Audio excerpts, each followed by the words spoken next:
សម្បូរជាកំឡោះចាស់អាយុ30ឆ្នាំគត់បានបញ្ចប់ការសិក្សាបរិញ្ញាបត្រផ្នែកខាងគ្រូបង្រៀនពីសាកលវិទ្យាល័យភ្នំពេញឆ្នាំ1961ក្រោយពីបានបញ្ចប់ការសិក្សាក្រសួងបានចេញឈ្មោះឲ្យទៅបង្រៀននៅក្នុងស្រុកមួយនាខេត្តបាត់ដំបងដែលតាមពិតនោះគេមានស្រុកកំណើតនៅខេត្តកំពង់ធំ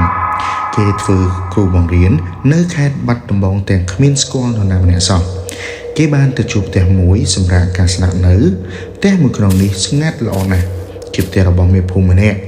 ដែលគាត់ធ្វើទុកសម្រាប់ចែកឲ្យកូនស្រីក្រោយពេលដែលរៀបការជាមួយនឹងបុរសអ្នកជំនួញម្នាក់ប៉ុន្តែត្រូវខកបំណងទៅវិញដោយសារតែកូនកំឡោះអ្នកជំនួញនោះទៅរៀបការជាមួយនឹងកូនក្រមុំសៀមបាត់ទៅហើយដូច្នេះផ្ទះមួយក្នុងនេះត្រូវបានទំនេររហូតមកគាត់ជួលនឹងសម្បូររកផ្ទះជួលផង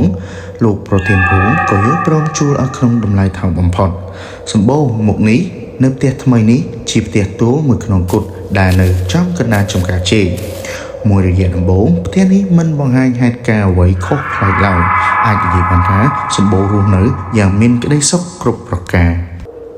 ថ្ងៃមួយក្រោយពីងូតទឹកញ៉ាំបាយរួចរាល់អស់ហើយប្រហែលម៉ោង7យប់សម្បូរចេញមកអង្គុយយកខ្យល់អាកាសនៅលើរានអាហារពីមុខផ្ទះដោយបង្ហើរអារម្មណ៍អណ្ដែតអង្ដូងស្ងាត់ម្នាក់ឯងនោះក្រសែភ្នែករបស់គេក៏ងាកទៅមើលឃើញវត្ថុម្យ៉ាងនៅចៃដន្យយប់នោះមានខែស្រទន់អាចល្មមនឹងឃើញវត្ថុជុំវិញខ្លួនច្បាស់លាស់សម្បូរមានអាការៈភ្ញាក់បន្តិចបន្តួចព្រោះក្រសែភ្នែកមិនបានកុហកខ្លួនឯងឡើយពេលនោះស្ត្រីម្នាក់កំពុងតែដើរសំដៅរកគេមានការឆ្ងល់ណាស់ថាថ្មនេះមានស្ត្រីហ៊ានដើរម្នាក់ឯងទៀតទីបំផុតស្ត្រីនោះក៏ដើរមកជិតដល់គេ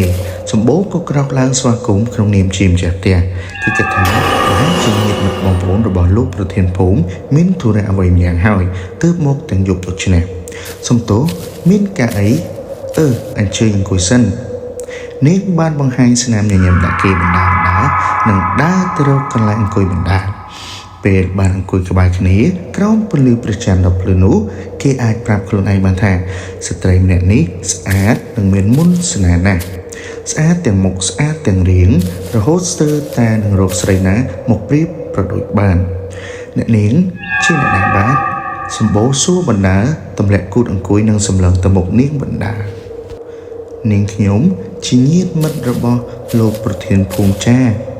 នាងឆ្លើយទាំងបញ្ចេញស្នាមញញឹមគួរឲ្យស្រឡាញ់នាងបញ្ជាក់ថាលោកគ្រូមានអីផ្លែចិត្តឬទេសំទោសអ្នកនាងឈ្មោះអីដែរនាងខ្ញុំ